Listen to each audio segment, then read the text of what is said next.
Break के बाद एक बार सभी दर्शकों का एक बार फिर से अन्नदाता में स्वागत है। चलिए रुक करते हैं अगली कड़ी की ओर।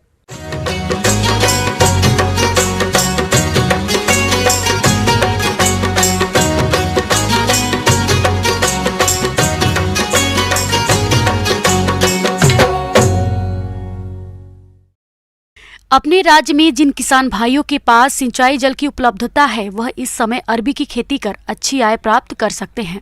लेकिन आप अरबी की फसल से अच्छा उत्पादन तभी ले सकते हैं जब आप इसकी बुआई वैज्ञानिक प्रबंधनों को ध्यान में रखकर करेंगे। तो आप कैसे करें अरबी की बुआई, आइए जानते हैं कृषि वैज्ञानिक डॉक्टर AM अंसारी से।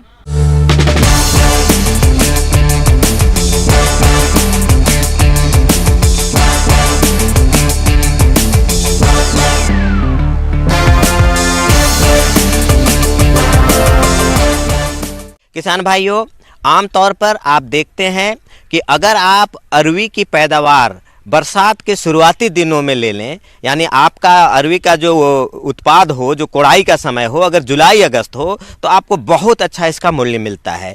यानी 50-60 रुपये 70 रुपये केजी तक अरवी को आप बेच पाते हैं अगर आप जुलाई में और अगस्त में इसको बाज़ार में ले जा पाते हैं। अब सवाल उठता है कि जुलाई और अगस्त में निकलने के लिए इसकी बुआई कब की जानी चाहिए। तो किसान भाइयों, मैं आपको बताते चलूँ कि अगर आप बरसात में इसकी उपज चाहते हैं तो आपको गर्मी की शुरुआत में ही यानी फरवरी मार्च में ही इसकी बुआई कर देनी होगी। आप जो निचली जमीन होती है नदी किनारे की, ध्यान रखेंगे अगर उसमें बलुआही की मात्रा थोड़ा हो केवाल मिट्टी के साथ साथ तो ज़्यादा अच्छा होगा। सिंचाई का भरपूर साधन हो, थोड़ा बहुत अगर इसमें छाया भी पड़ रहा है, इस तरह के पेड़ पौधे हैं, वैसे जगह भी है, तब भी अरवी में चलेगा। तो आप 15 फरवरी से 15 मार्च के बीच में आप इसकी बुआई कर सकते हैं। अरवी की खेती कई प्रकार की मिट्टी जैसे कि रेतली से दोमट मिट्टी में की जाती है, पर यह रेतली, दोमट या जैविक तत्वों की भरपूर मात्रा वाली मिट्टी में उगाने पर बढ़िया परिणाम देती है।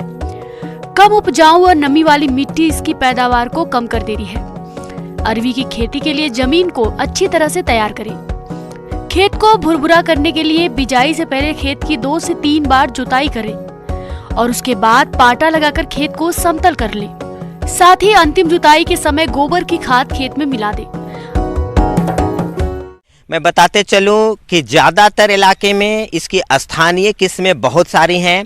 अगर आपके यहाँ स्थानीय किस्म है, लोकल वेराइटीज़ है, बहुत अच्छा है, बाज़ार में उसका डिमांड है, तो स्थानीय किस्म का आप चयन कर सकते हैं और उसकी खेती कर सकते हैं। लेकिन अगर आप कोई उन्नत प्रभेद लेना चाहते हैं जो विभिन्न कृषि विश्वविद्यालय और कृषि विज्ञान से जुड़े हुए संस्थाओं ने विकसित की है, तो आप उसका भी चयन कर सकते हैं। जैसे सहस्रमुखी है, पंचमुखी है, मुक्ता केसी है, नरेंद्र अरवी है, बिरसा अरवी है, इस तरह के बहुत सारे, सफ़ेद गौरिया है, बहुत सारे प्रभेद हैं। इन सब का आप चयन कर सकते हैं। और एक चीज़ आप ध्यान दें, इसके साइज पर इसका थोड़ा सा निर्भर करता है कि कितना बीज दर होना चाहिए। नॉर्मल साइज है जो खाने में इस्तेमाल होता है जो अरवी का, बस वही साइज का आप कम से कम रोपाई के लिए करें तो ज़्यादा बेहतर होगा किसान भाइयों। और आप इसके फसल के लिए आप इसका उपयोग कर सकते हैं। अरबी के बीजों की रोपाई कंद के रूप में की जाती है। कंद रोपाई के लिए 1 हेक्टेयर के खेत में तकरीबन 15 से 20 क्विंटल बीजों की आवश्यकता होती है। यह मात्रा कंद आकार और रोपाई की विधि पर निर्भर करती है। कंद की रोपाई से पहले उन्हें बाविस्टीन या रिडोमिल MZ 72 की उचित मात्रा से उपचारित कर लिया जाता है। इसके बाद कंद की रोपाई 2 तरीकों से की जाती है। पहला समतल भूमि में क्यारियों में और दूसरा खेत में मेड़ को तैयार करके। इन दोनों ही तरीकों में कंदों की रोपाई 5 सेंटीमीटर की गहराई में की जाती है। बुआई करने में समर का फसल है, गर्मी का फसल है, बहुत अधिक इसमें बढ़ोतरी नहीं होगी। लास्ट में बरसात में जाके तेजी से इसमें ग्रोथ लेगा पौधा। शुरुआती दिनों में थोड़ा स्लो ग्रोथ होगा, तो बहुत दूरी पे नहीं लगानी है।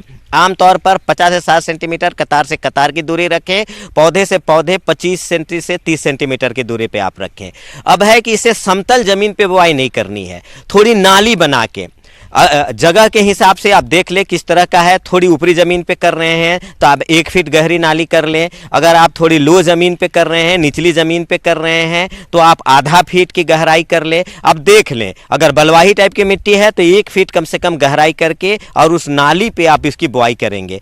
अब है कि भरपूर मात्रा में आप इसमें राख दे सकते हैं। जाड़े में अगर आप इसमें आग तापने के लिए लकड़ी या पुआल या पत्ते का इस्तेमाल किए तो उसके राख का इस्तेमाल कर दें। एक चीज़ ध्यान रखेंगे देंगे, ये अधिक पोटास इसकी आवश्यकता होती है। जैसे 120 केजी नाइट्रोजन और 100 केजी 80 से 100 केजी फास्फोरस और 80 से 100 केजी पोटास अगर आप देंगे तब इसकी भरपूर आप लाभ ले पाएंगे। और एक चीज़ और मैं बताते चलूँ, जब आप इसकी बुआई कर देंगे, इसकी ढक देंगे कंपोस्ट से और मिट्टी से मिला के, उसके बाद आप इसमें पुआल या पत्ते ढक देंगे ताकि उसको थोड़ा 15 फरवरी या फरवरी के महीने में आप बुआई किए हैं, थोड़ा ठंडा भी मौसम रहता है तो उसमें अंकुरन होने में आसानी होगी। अरबी की खेती अंतर्वर्ती फसल के रूप में भी कर सकते हैं, जिससे आप एक बार में ही 2 फसलों का लाभ प्राप्त कर सकते हैं। अरबी को आप अन्य फसलों के साथ अथवा फलों के बीच खाली पड़ी जमीन पर लगा सकते हैं और इससे अच्छा कमा सकते हैं। आप बहुत बार किसान क्या करते हैं, फरवरी मार्च के महीने में जैसे करंज का फूल आता है तो फूल को झाड़ू दे के आप उसको भी उसमें डाल सकते हैं उसके ट्रेंच में, क्योंकि ये खाद का तो काम करेगा ही, कीड़े और बीमारी से भी आपके फसल को सुरक्षित रखेगा। फिर जैसे ही गर्मी तक आप इसको गड्ढे में रहने दें, जब पौधे बड़े हो जाएं और जैसे ही जून के महीने बरसात शुरू होगा आप उस गड्ढे को दोनों तरफ से भर दें और समतल कर दें। बरसात में अब गड्ढा नहीं रहने देना है, बरसात में समतल रखना है। फिर जैसे ही जुलाई का महीना आएगा, 15 जुलाई 10 जुलाई, तब तक आपका फसल तैयार रहेगा। अब आप उसमें से फसल को खोद के निकाल के बाजारों में बेचें। अब उस खेत में धान लगाना हो, दूसरा फसल लगाना हो, जिस चीज के लिए उपयुक्त वो जमीन है आप उसकी खेती कर सकते हैं। यानी समर में जो बेकार जमीन पड़ना था, आप कुछ कर नहीं कर सकते थे, उसमें अरवी की एक अच्छी फसल लेकर आप एक लाखों की कमाई प्रति एकड़ आप कर सकते हैं। आगे और भी हैं खेतीबाड़ी से जुड़ी हुई बहुत सी रोचक जानकारियां, पर यहां रुकेंगे एक छोटे से ब्रेक के लिए, जल्द हाजिर होते हैं।